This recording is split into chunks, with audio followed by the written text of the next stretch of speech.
Итак, мы находимся в деревне у нашего товарища Ашана. Мы только что посетили местные горы с различными сортами деревьев. Нам показали, какие сорта растут здесь на горе. Тут Яшисян, Синренсян, Гонсян, Милансян, Шуйсян, Роугуй.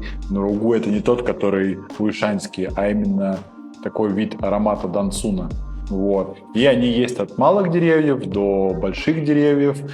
И совсем старых, которым лет по 80. Ну, начиная там с 3-4 лет, с которых еще не собирают, которые подрастают, заканчивая 80 годами. Это такие, типа, старейшие деревья, от которых все пошло здесь.